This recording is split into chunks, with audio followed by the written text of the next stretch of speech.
Assalamualaikum warahmatullahi wabarakatuh.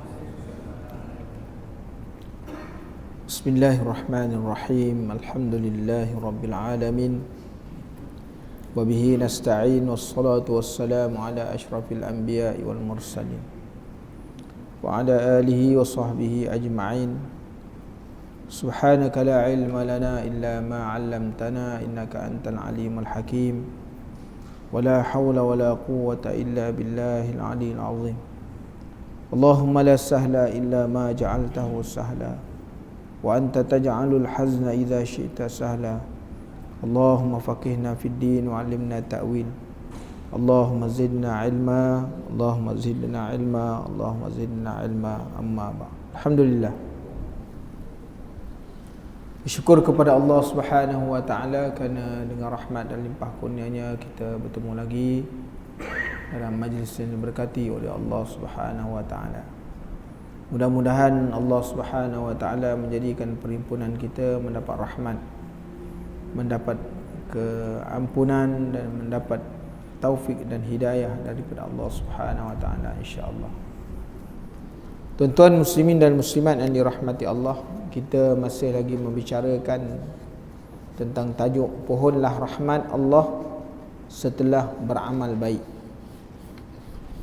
Jadi kita beramal, kita tidak boleh bergantung dengan amalan kita kepada Allah, melainkan amalan itu mesti dipohonkan rahmat supaya diterima, untuk diterima.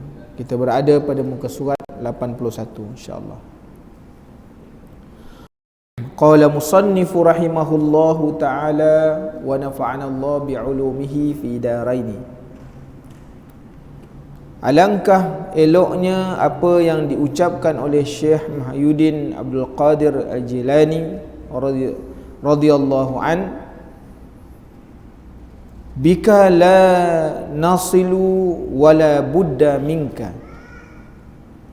Denganmu kita tidak boleh sampai sedang kami amat berhajat kepadamu.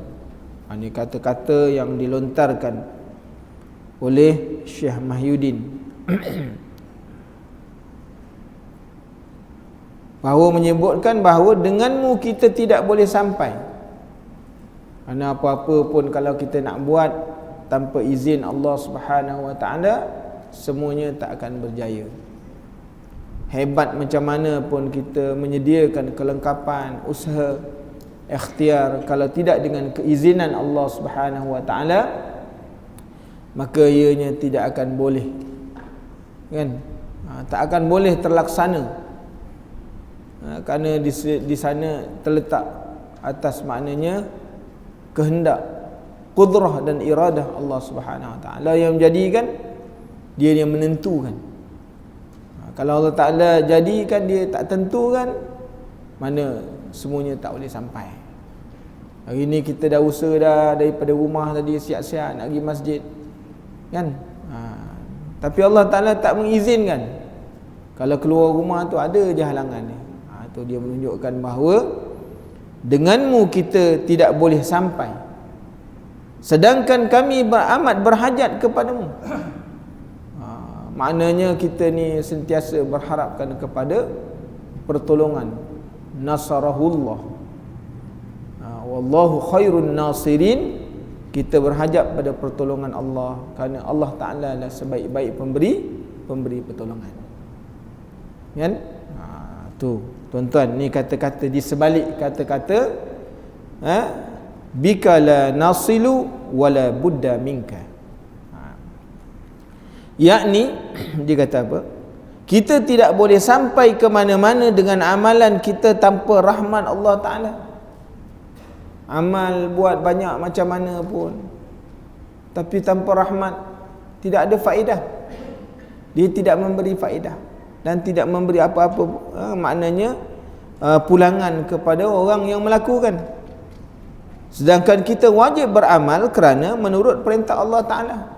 Hidup dekat atas dunia, Allah Ta'ala jadikan wa ma khalaqtul jinna wal insa illa liya'budun, kan? Semuanya mesti beramal, suka tak suka dia mesti melakukan amalan. Asal nama dia orang Islam, maka wajib dia melakukan amalan. tak boleh tinggal. Sama ada dengan tali terpaksa ataupun dengan saya suka rela, wajib dia beramal. Ikhlas tak ikhlas, maka dia wajib melakukan. Itu antara dia dengan Allah Subhanahu Wa Taala. Tuntutan sebagai seorang hamba, wa ma khalaqtul jinna wal insa illa liya'budun, dijadikan dia di atas muka bumi ini tujuannya itu dia, menghambakan diri kepada Allah. Tak boleh lari daripada matlamat asal. Matlamat dia tak boleh lari. Sebab tu kita ni tuan-tuan mesti ingat, kita atas dunia ni dia ada, maknanya kita ni ada matlamat hidup. Kalau orang-orang yang bukan Islam ni, dia hidup dia tak ada matlamat dia apa, makan minum kan? Orang Islam ni hidup dia ada matlamat. Dia tak makan tak minum pun dia ada matlamat hidup. Matlamatnya apa? Allah Ta'ala jadikan untuk ibadat. Kalau dia makan sekalipun tu untuk ibadat. Hatta kalau dia masuk dalam tandas tu pun jadi ibadat. Tu matlamat orang beriman yang dijadikan oleh Allah Subhanahu Wa Ta'ala. Sebab tu kita kena faham, kita ni punya ada, hidup ni ada dia punya tanggungjawab dia. Tak boleh buat sewenang-wenang kita.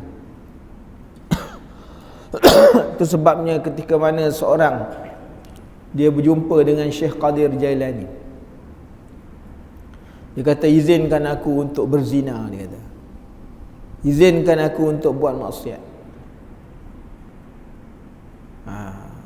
Maka kata Syekh ni, aku nak, kalau sekiranya engkau menemui ada satu alam yang lain, bukan daripada satu bumi yang lain, bukan yang milik Allah Ta'ala, silakan.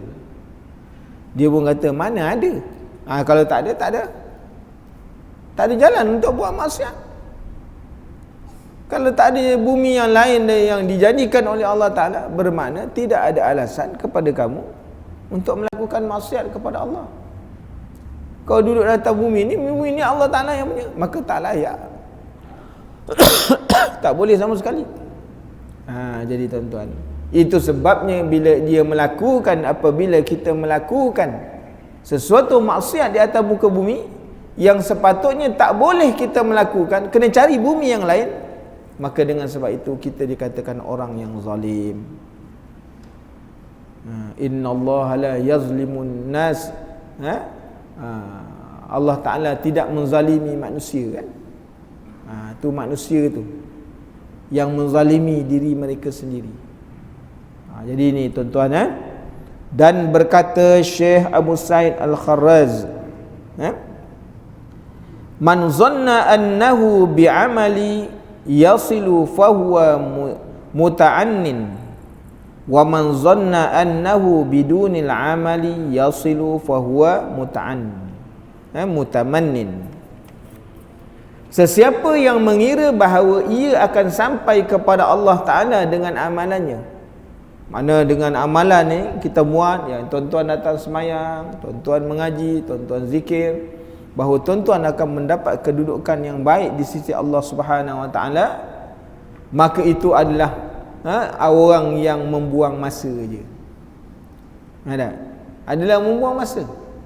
Dia menganggap dengan amalan dia lah dia boleh mendapat kebaikan. Dia mendapat, aku dapat rezeki banyak ni sebab aku buat amal. Kan? Orang kafir tak buat amal pun dapat rezeki. Kan? Lagi banyak dia. Kan? Lagi banyak dia. Allah Ta'ala bagi rezeki.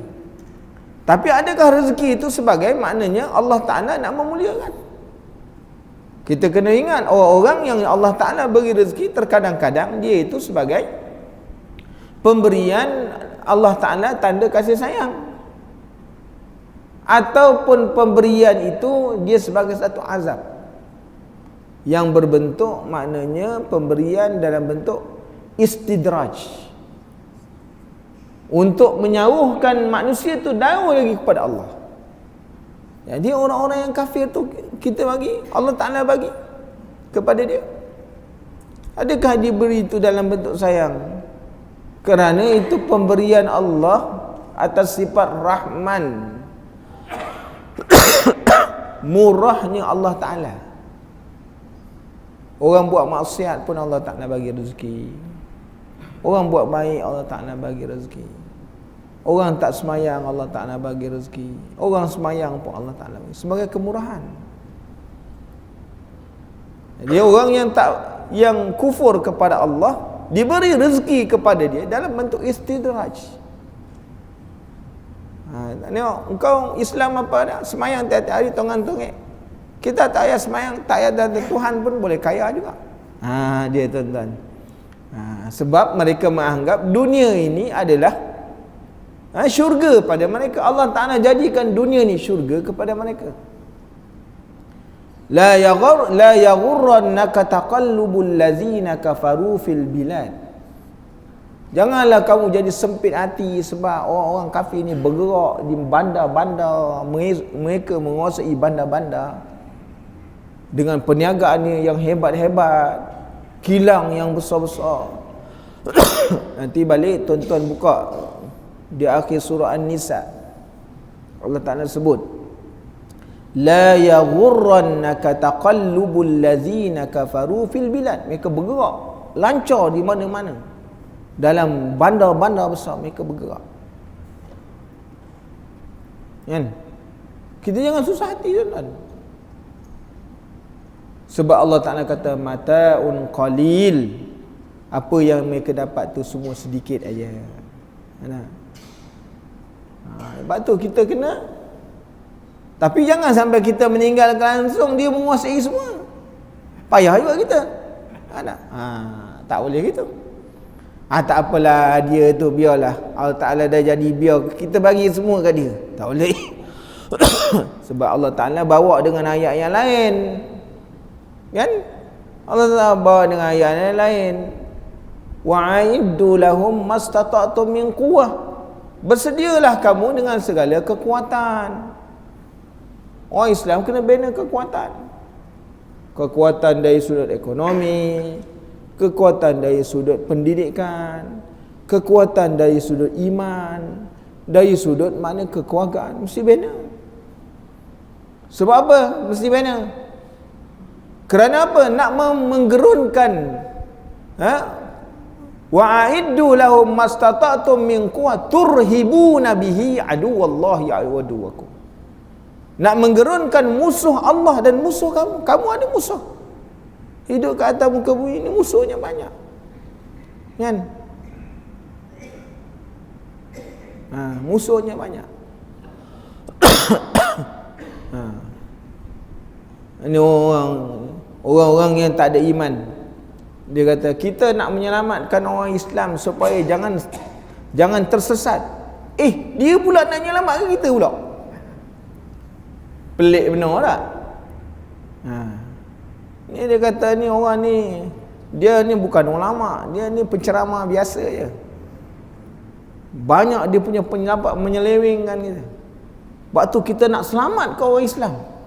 Elok orang bukan Islam nak selamatkan orang Islam. Dia sendiri tak selamat.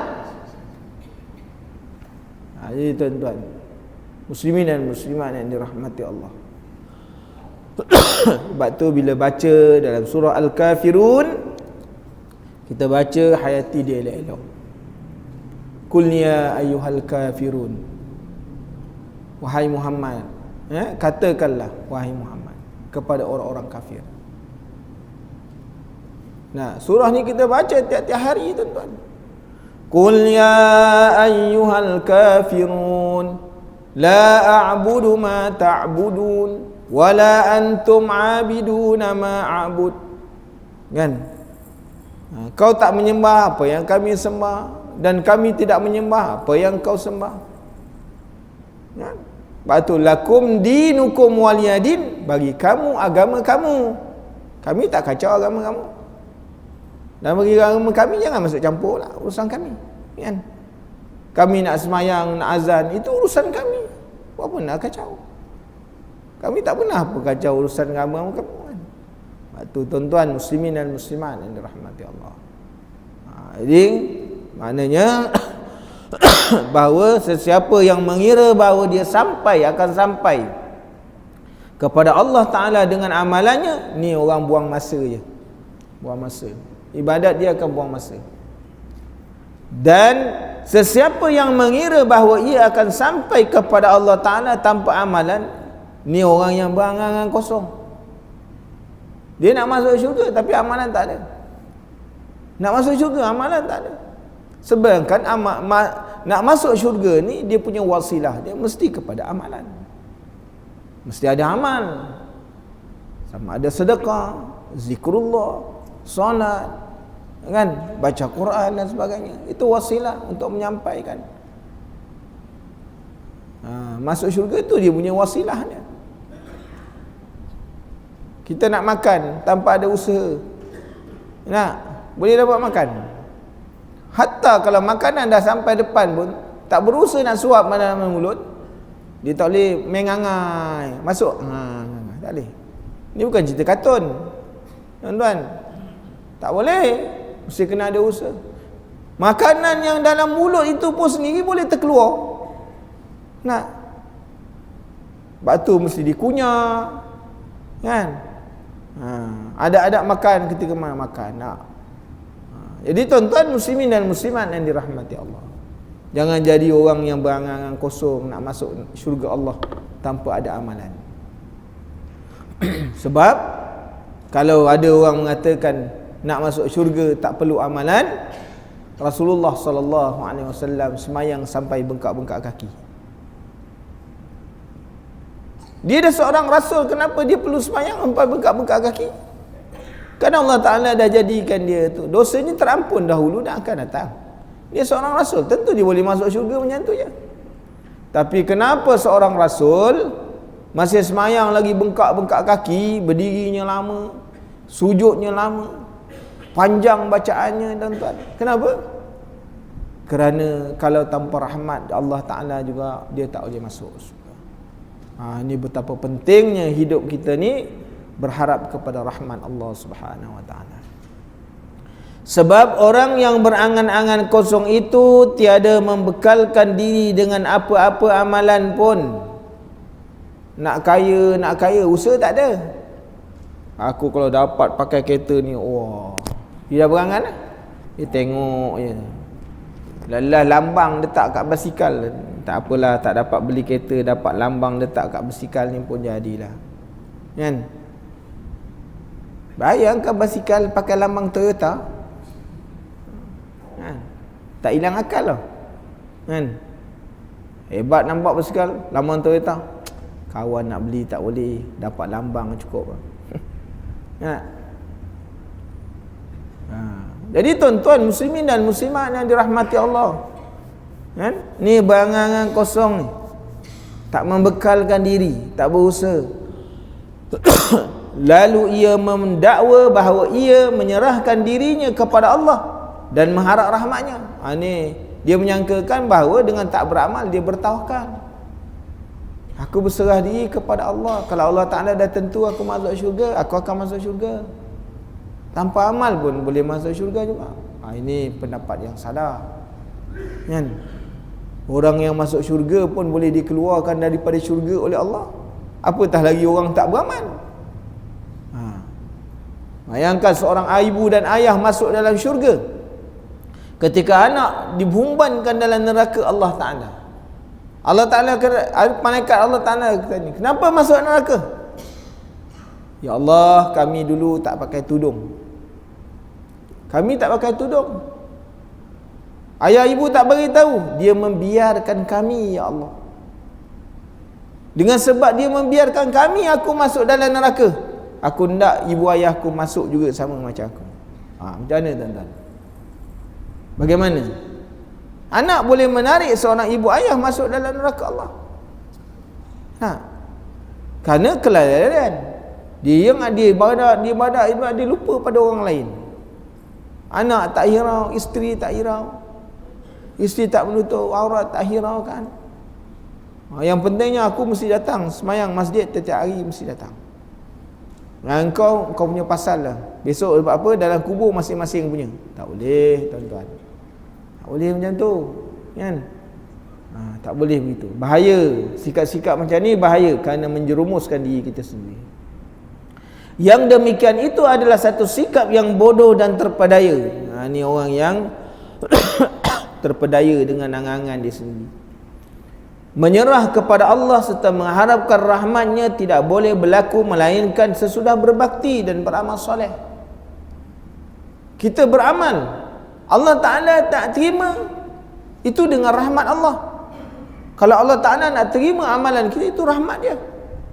Kalau Allah Ta'ala tak nak terima, itu dengan sebab keadilan dia. Salah ke bagi Allah? Tak salah. Sebab apa? Allah tu dia Rabb, Tuhan. Kita ni apa? Makhluk. Rabbil alamin, Tuhan semesta alam. Dia nak buat dia punya suka. Kita hamba mana ada pilihan. Tetapi pada hukum syarak, kita baca Quran, Allah Ta'ala menyebutkan siapa buat baik walau sekecil pun kami akan balas dengan setimpal. Ini hukum, kata kita. Tapi di sisi Allah itu tak boleh. Nah, tapi di sisi maknanya hukum syarak, apa yang Allah Ta'ala sebut begitu, begitulah hukum dia. Kalau sekiranya kita buat baik, Allah Ta'ala kata faman ya'mal mithqala dzarratin khairan yarah. Begitulah kehendaknya. Tapi boleh tak Allah Ta'ala, kalau sekiranya kita buat ibadat, Allah Ta'ala nak masuk ke dalam neraka? Boleh. Adakah menyalahi? Tak. Kita hamba Allah Ta'ala. Tetapi Allah Ta'ala tidak menyalahi janji. Yang kita pegang ni tuan-tuan, Allah Ta'ala tidak menyalahi akan janji. Apa yang Allah Ta'ala sebut, Allah Ta'ala penuhkan. Walaupun sekecil mana pun, Allah Ta'ala akan balas juga. Itu seperti mana yang kita faham, kita baca Quran, Allah Ta'ala sebut begitu. Jadi tuan-tuan muslimin dan muslimat yang dirahmati Allah, berkata Hasan Al-Basri, inna amaniyal maghfirati qad la'ibat bi aqwamin hatta kharaju minad dunya mafalisa ay minal a'mali salihati. Sesungguhnya mencita-citakan pengampunan itu telah memperdaya banyak orang sehingga mereka meninggalkan dunia ini dalam keadaan bankrupt. Ini kata-kata yang disebut oleh Hasan Al-Basri. Mengharap-harap pengampunan Allah tapi tak ada usaha pun. Tak usaha nak buat amal baik, dah buat amal jahat kan, tak diiringi dengan amal-amal kebaikan, tak diiringi dengan amal-amal soleh, amal taat. Cuma mengharaplah, ya Allah ampun kalau dosa, ampun kalau dosa. Kan meninggalkan dosa ini setelah kita ni bertaubat mesti diiringi dengan amal soleh. Bukan mengharap-harap macam tu je ampun dosa, tak ada perbuatan diiringi pun. Salah begitu tuan-tuan muslimin dan muslimat yang dirahmati Allah. Tengok bagaimana satu kisah. Seorang lelaki pada zaman Bani Israel, dia telah membunuh 100 orang. Berjumpa dengan pendeta-pendeta, ketua-ketua agama, boleh atau tidak aku yang telah membunuh 100 orang ini diampunkan dosa oleh Allah Subhanahu Wa Taala? Maka dia kata boleh, dengan syarat kamu mesti keluar dari tempat yang kamu terjebak dia, yang kamu terdorong untuk melakukan dosa. Kena keluar, pergi tempat yang baik-baik. Itu usaha tuan-tuan.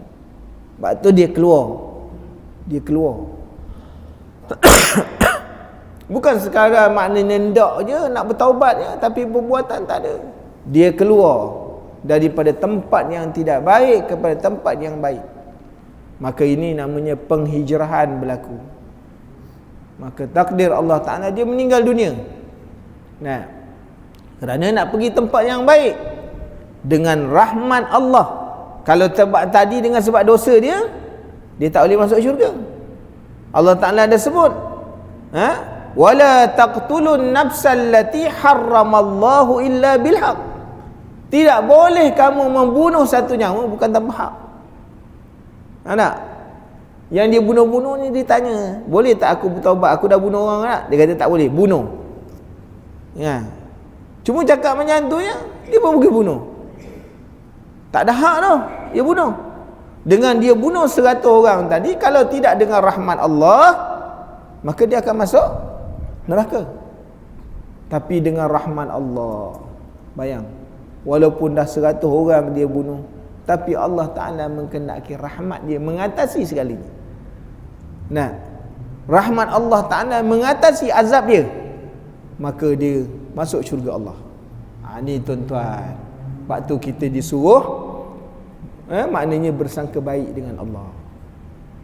Hidup kita ni disuruh bersangka baik dengan Allah. Ya Allah, aku ni banyak dosa, ya Allah, sangka baik. Tapi engkau bersifat dengan pengampun, ya Allah, kan? Bayang kata itu maknanya pengharapan. Baca dalam ilmu tasawuf dia kata apa? Mesti ada sifat khauf dan raja. Khauf ni mesti ada perasaan takut, raja ni mesti ada pengharapan. Pengharapan kepada Allah. Ya Allah, dosa ni, kalau dosa tak layak. Sebab tu dia kata ilahi, apa tu dia sebutkan dalam apa ni, kata-kata orang-orang apa ni, orang-orang tasawuf kan. Ya Allah, aku ni orang berdosa, tidak layak masuk syurga kamu. Tu kata-kata dia tu, kan? Jadi tuan-tuan muslimin dan muslimat yang dirahmati Allah, tanpa rahmat engkau maka aku tak boleh masuk syurga engkau. Jadi tuan-tuan muslimin dan muslimat yang dirahmati Allah, ya ini dikata apa? Tiada mempunyai bekalan amal soleh sama sekali. Hasan Basri menambah lagi, innal mu'mina jama'a ihsanan wa khaufan wa innal munafiqa jama'a isa'atan wa amnan. Bahawa sesungguhnya orang mukmin itu berbakti secara gementar terhadap Allah Subhanahu wa taala. Dia berbakti tapi gementar dengan sebab apa? Takut Allah Taala tak terima amalan. Ni dah semayang banyak, dah puasa banyak, dah zikir banyak, takut Allah, kalau Allah Taala tak terima, habis. Kan tak? Tersemayang hari ni tuan-tuan semayang jamaah baca Quran. Datang ke masjid, pintu masjid belum buka lagi tuan-tuan dah datang. Nah, Pak Bilal pun datang lambat, kan? Maknanya semangat betul, berpagi-pagi keluar rumah nak cari redha Allah, kan? Meninggalkan keseronokan tempat tidur, kan? Kesedapan tidur, orang semua tengah tidur lagi, pukul 4:30 dah sampai masjid. Bayang kalau semuanya amalan-amalan yang dia buat ni Allah Ta'ala tak terima, macam mana? Macam mana kalau Allah Ta'ala tak terima?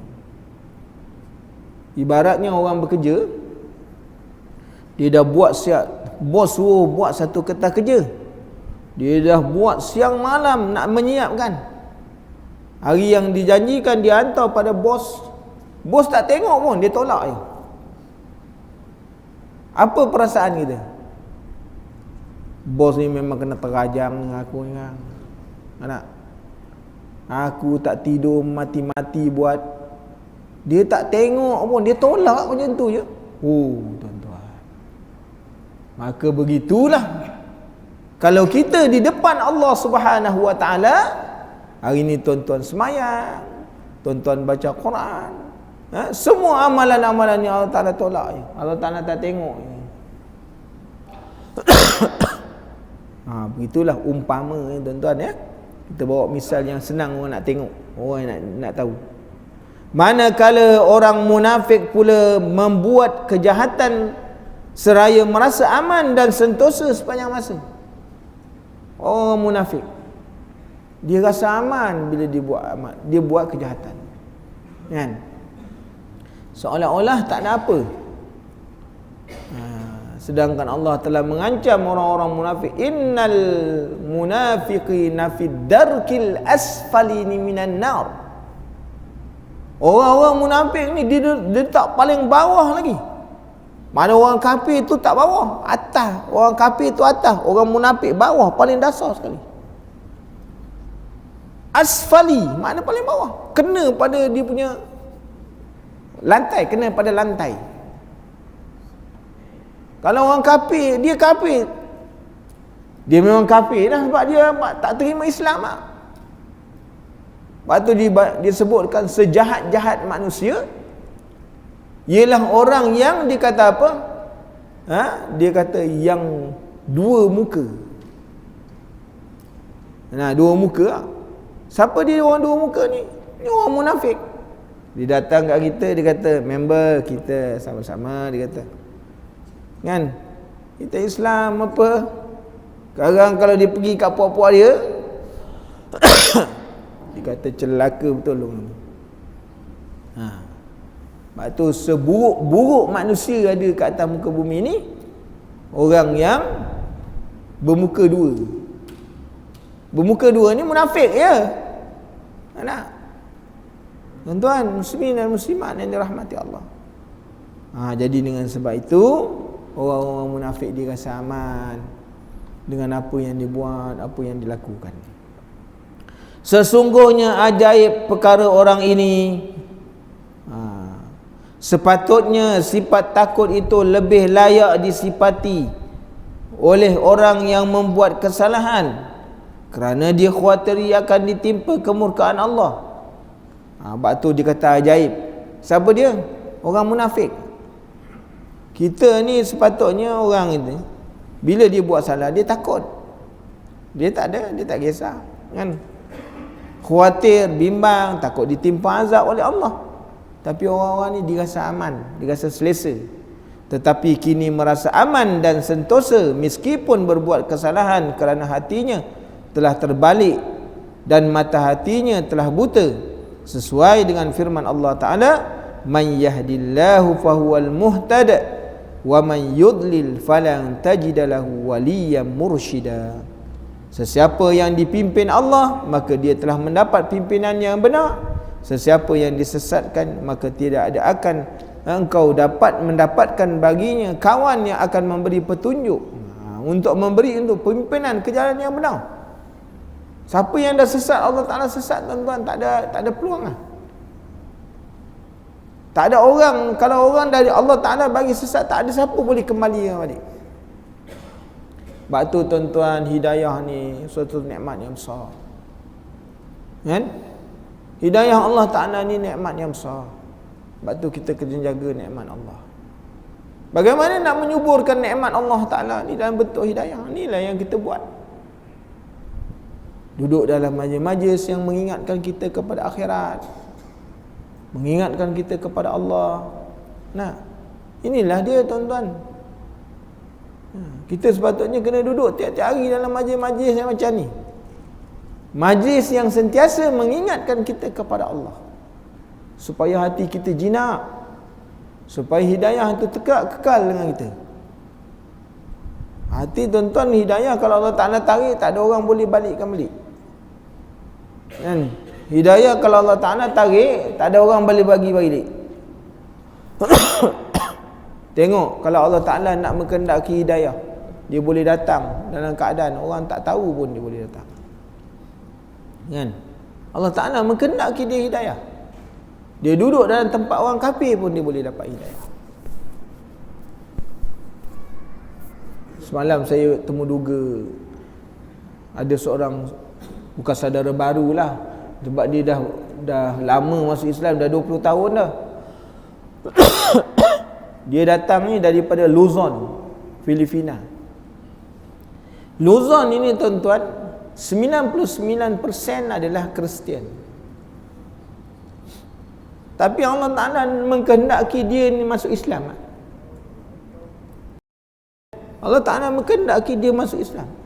Dia datang daripada Luzon ke Melaka, ke Malaysia lah, masuk ke Melaka kan? Dia kata, ustaz kalau pergi sana tak ada lah, dia kata. Mak saya masuk Islam, saya dapat masuk Islam kan, diislamkan. Lepas tu peraturan kerajaan Malaysia tak boleh duduk, tak bagi dapat visa. Dia kena balik dah ke Luzon. Saya pun tak tahu macam mana. Dia Islam ke tak Islam ke, wallahu alam. Dia duduk sini berkahwin dengan Allah Ta'ala bagi rezeki, dia berkahwin dengan orang Melaka. Anaknya seorang hafal Quran. Allahu akbar. Ni hidayah tuan-tuan. Dia agama ni, dia agama Kristian asalnya. Tengok, Allah Ta'ala ambil daripada tempat yang jauh, Allah Ta'ala nak bagi hidayah. Kita ni yang dah ada tempat hidayah ni, kalau Allah Ta'ala nak keluarkan, bila-bila boleh. Sebab tu kita kena jaga-jaga tuan-tuan, ketika mana Allah Ta'ala bagi hidayah, jangan sampai hidayah kita termati. Inilah bentuk-bentuk bagaimana nak menyuburkan hidayah Allah Ta'ala. Kan? Inilah bentuk dia. Kena duduk dalam majlis-majlis yang melembutkan hati kita, supaya dekat dengan Allah Ta'ala. Orang yang tak mau duduk dalam majlis-majlis yang macam ni tuan-tuan, tak usah lama. 40 subuh je kalau dia tak mari, habis. Allah Ta'ala khitam, kunci dia punya. Bayangkan orang yang tak pernah sampai ke masjid. Sebab tu dia tidak sensitif dengan bab agama. Orang kata Islam apa ke, apa ni ke, kan? Bila kata ni apa ni, sembelih ayam tak putus, bagi jual kat orang Islam. Dia kata, yang kau beli apa pasal? Tengok, tak sensitif langsung. Tuan-tuan, kenapa tak sensitif macam tu? Ni dia, hati. Dia tak ada rasa marah. Kan? Kau dah tahu tak betul leher dia, kau pergi beli buat apa? Bodoh lah kau. Tak sensitif dengan bab agama. Orang bukan Islam buat apa-apa buat kita tak apa. Ayam dijual terang-terang, kena cocok je, tak potong. Kan? Tuan, muslimin dan muslimat yang dirahmati Allah, orang Islam ni dia ada kena perasaan tu. Sebab tu, kerana tak ada sifat tu, kerana Allah Ta'ala dah apa? Mengkhitam, mengkunci. Itu bahaya kalau Allah Ta'ala kunci hati kita. Tak? Kemudian disebutkan kepada kita apa? Satu doa, Allahumma hdina wa kun lana ya Rabbana waliyan mursyida ila ma tuhibbuhu minna wa tarda bihi anna faqad fawwadna ilaika amrana wa tawaffana muslimin wa alhiqna bis salihin. Ini satu doa, boleh dibaca selepas daripada sembahyang, kita bacakan.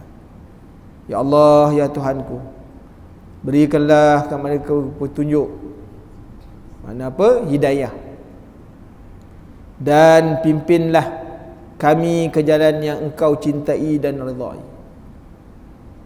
Dah diberi hidayah, pimpin kami ya Allah, ke jalan-jalan yang Engkau redha. Datang ke masjid, tempat Engkau redha. Dalam majlis-majlis ilmu, tempat Engkau redha. Nak? Sebenarnya kami telah menyerahkan diri kami kepadamu. Faqad fawwadna ilaika amrana. Kami dah serahkanlah diri kami kepada kamu. Maka wafatkanlah kami, wa tawaffana muslimin, sebagai orang muslim, serta golongkanlah kami bersama, wa alhiqna bis salihin. Ini satu harapan kan? Satu harapan kita kepada Allah, minta kepada Allah SWT. Jadi tuan-tuan muslimin dan muslimat yang dirahmati Allah, beramal dengan mengharapkan rahmat Allah, kan? Itu satu tuntutan. Suruh beramal, jangan lupa minta rahmat, minta rahmat Allah Ta'ala. Masuk pada tajuk yang baru, batal dakwaan orang berdosa dengan takdir. Adapun alasan yang mengatakan bahawa takdirlah yang menyebabkan seorang itu berdosa, sebagaimana yang disebarkan oleh syaitan yang terkutuk di lisan kebanyakan kaum muslimin, maka padanya ada bahaya yang sangat besar. Ada kita dengar orang-orang kata dah keluar daripada mulut-mulut orang, dah takdir Allah Ta'ala nak buat macam mana. Takdir Allah, takdir Allah Ta'ala, kita terima ajalah. Kalau Allah Ta'ala dah takdir kita ni buat dosa, kita terima ajalah. Gitu dah tuan-tuan, muslimin dan muslimat yang dirahmati Allah, kan? Sekiranya dikatakan kepada salah seorang di antara mereka yang telah meninggalkan kewajipan yang diperintah Allah dan melakukan pula setengah daripada larangannya, bahawa anda telah melanggar perintah Allah dan Rasulnya, kelak ia akan menjawab bahawa yang demikian itu dah ditakdirkan oleh Allah atasnya dan telah termaktub. Ini orang-orang yang menyalahkan takdir ni semuanya puak-puak qadariyah, semuanya atas Allah Ta'ala ya. Ni kenapa aksiden ni? Takdir, semua takdirnya. Nak ini tak semayang, takdir. Wah, main takdir aja, senang macam tu tuan-tuan, semua main takdir ya. Kerana ada orang-orang yang meletakkan semua tu daripada takdir, itu namanya qadariyah. Kumpulan qadariyah. Ada tak orang zaman ni? Ada. Kan? Aliran pahaman ini tuan-tuan dia sampai kiamat ada. Lagi di hujung-hujung di hujung-hujung kehidupan ini yang penuh dengan fitnah ni tuan-tuan, macam-macam aliran ada. Macam-macam pahaman ada. Tuan-tuan jangan pelik dah. Nah, dah Rasulullah sebut kan 1400 tahun dulu bahawa manusia ini akan terbahagi kepada 37 firqah. 73 maknanya aliran. Kan? 72 akan masuk neraka, 1 akan masuk syurga, iaitu yang berpegang dengan sunnah. Bayang 73, 72 tu. Macam-macam aliran sekarang kita dengar. Mana? Sebab tu kita kena jaga-jaga lah. Akidah kena betul. Kan? Akidah kena mantap. Jangan jadi orang beriman tapi tak faham tentang akidah. Mesti dipahami akidah walaupun secara bil ijmal. Memahami akidah ni tuan-tuan walaupun secara bil ijmal, untuk meluluskan kita tu maknanya diterima, sah dari sudut pegangan. Maksud apa berijmal? Faham. Orang kata sifat 20 berapa? Ada 20 yang wajib, wujud, qidam, baqa' tahu. Yang mustahil ada berapa? 20. Lawan yang 20. Yang harus berapa? 1. Tahu. Selesai. Mana dalil? Itu kau jangan tanyalah. Itu dalil-dalil ni aku tak tahulah. Kau tanya dengan Tuan Jeffrey ya. Dia tahu dalil. Dia rakam banyak. Tuan-tuan muslimin dan muslimat yang dirahmati Allah, yang bitafsil ni tak semua orang kena tahu, kerana itu fardu kifayah. Adapun yang berijmal ni tuan-tuan, dia fardu ain. Setiap mukallaf kena lepas. Waktu kena mantap akidah, kena tahu. Kan? Kita pegangan akidah kita bukan macam orang dulu. Orang dulu walaupun tak mengaji macam kita kitab ni, tapi nazam akidah-akidah ni tahu. Kan? Sifat-sifat 20 ni tuan-tuan kat lidah ya. Dia faham sungguh. Kita hari ni tak ada. Orang dulu baca nazam, orang sekarang ni baca dia punya lagu lain. Kan? Lagu dia lain. Orang dulu nazam, dia punya lagu dia apa dia? Nazam dia tentang sifat 20. Sifat wajib bagi Allah, sifat mustahil bagi Allah. Sekarang orang sekarang punya nazam lain. Lagu Amy Search tu nazam dia. Nah, lagu Bulan Bintang. Tuan, jadi setiap orang secara ijmal kena tahu sifat wajib bagi Rasul, sifat mustahil bagi Rasul, sifat harus bagi Rasul. Barulah maknanya dah faham ni semua, maka mesti pegang pada satu kalimat aja, la ilaha illallah. Kan? Dah faham ni semuanya, dah ada ni, dihimpunkan 50 aqaid ini, pegang satu kalimat aja, la ilaha illallah. Itu sebabnya orang dulu la ilaha illallah pun dia sanggup mati. Kan? Sebab apa? Sebab dia faham tu dalam tuntutan tauhid.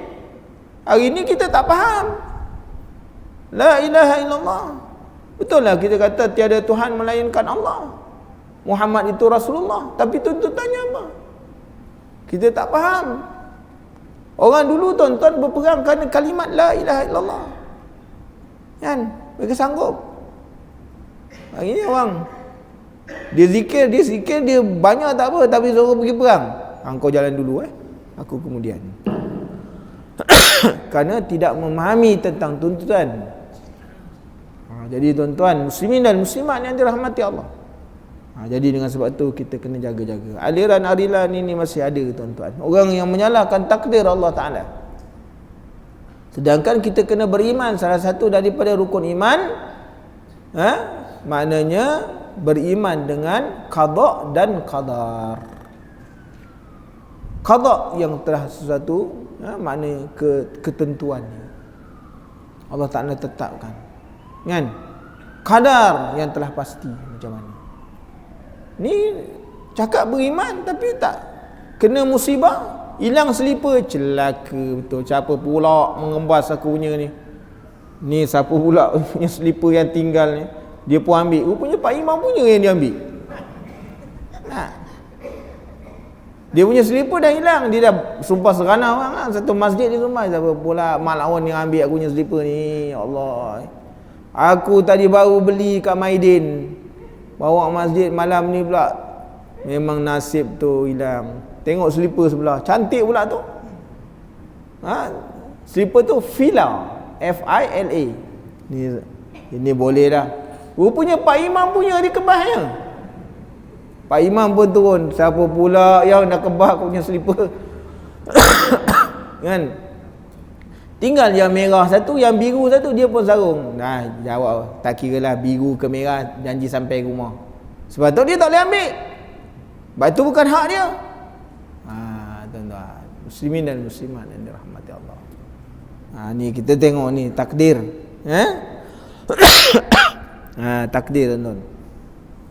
Maka tuan-tuan muslimin dan muslimat yang dirahmati Allah, ia berani membuat alasan yang batil dan mencuci diri dari kesalahan yang dilakukan itu, sambil melemparkan tuduhan-tuduhan yang tidak benar terhadap Allah Ta'ala. Melemparkan tuduhan yang tidak benar atas segala kelakuannya yang tidak baik itu. Tidakkah ia mengetahui bahawa Allah itu tidak akan disoal tentang apa yang dia lakukan? Maka merekalah sekalian akan disoal. Kan? Allah Ta'ala tak. Siapa yang nak soal Allah? Allah Ta'ala Rabb, Tuhan yang menjadikan, Tuhan yang memberi, Tuhan yang menghidupkan. Siapa yang nak soal Allah? Kitalah yang akan disoal dengan perbuatan kita, tuan-tuan. Kita akan disoal. Balik tuan-tuan baca surah Asy-Syams. Baca surah Asy-Syams, tengok terjemahan dia betul-betul. Allah Ta'ala memberikan dalam diri manusia, dijadikan ada baik, ada buruk, tapi dia boleh membuat jalan keluar di antara dua. Baca surah Asy-Syams, tengok terjemahan yang elok, nanti kita dapat jawapan. Pada pendapatku, ucapan orang yang melakukan maksiat ini lebih berat dosanya dari maksiat yang dilakukan itu sendiri. Orang yang menyalahkan takdir dan lebih mengandungi bahaya atas dirinya, sama ada di dunia maupun di akhirat. Sebab maksud ucapan itu, jika ia mengiktikadkannya di dalam lubuk hatinya, menunjukkan bahawa tiang-tiang agama sedang bergoncang dari asasnya. Orang-orang ni bahaya. Dia main-main dengan masalah qadar ni, takdir ni, cakap gini-gini. Oh, itu bahaya tuan-tuan. Silap-silap kalau cakap boleh tergelincir. Boleh tergelincir dia punya agama ni. Itu bahaya tu. Itu yang bahaya. Bilakah orang yang berdosa ini akan bertaubat dari maksiatnya? Bilakah ia akan menyesal di atas segala perbuatan yang buruk itu? Bilakah ia akan meminta ampun sedangkan ia tiada mengaku bahawa segala perbuatan dosa dilakukan dengan kehendaknya? Dia yang melakukan, tapi dia kata ini semua takdir Allah. Nah, bagaimana dia boleh mengatakan bahawa ia telah terpaksa dan terdesak, tiada mempunyai pilihan atau kuasa? Maka inilah yang dikatakan mazhab Jabariyah. Jabariyah iaitu kaum yang menimbulkan bid'ah dalam agama, yang mendakwa tiada punya kuasa, pilihan. Ni orang yang meletakkan bahawa golongan Jabariyah ni, tuan-tuan, manusia tidak ada pilihan. Apa yang Allah Ta'ala tentukan, maka itulah kita. Maka diumpamakan, dia kata golongan-golongan Jabariyah ni, kita umpama sehelai bulu yang ditiup oleh angin. Tu pegangan puak-puak Jabariyah. Mana Allah Ta'ala tentukan, itulah kita. Kita tak ada pilihan. Ni bahaya. Orang pegang macam ni bahaya. Ni orang-orang yang banyak mengadakan bid'ah dalam agama ni lah macam ni. Dan kata tak ada kuasa pilihan sama sekali, lain dengan kita ahli sunnah wal jamaah. Maka lawan kaum inilah Mu'tazilah, iaitu suatu puak yang tergolong dalam pada adik-adik bid'ah juga. Hari ini puak-puak Mu'tazilah ada dalam kehidupan kita. Pegangan-pegangan Mu'tazilah ni masih ada dalam pegangan kita, tuan-tuan. Sebab tu berhati-hatilah, ya. Sebab tu mantapkan akidah, faham betul-betul dengan agama, kan? Sebab tu bila Rasulullah SAW menyebutkan, wa man yuridillahu bi khairan yufaqihu fid din. Yufaqihu fid din. Barang siapa yang Allah Taala menghendaki kebaikan kepada dia, nasal Allah Taala bagi faham pada agama. Mudah-mudahan Allah Taala masukkan. Allahumma ya Allah, kau jadikanlah kami ni termasuk dalam orang-orang yang faham tentang agama, ya Allah. Mudah-mudahan, insya-Allah. Kita berhenti sekat itu dulu, insya-Allah.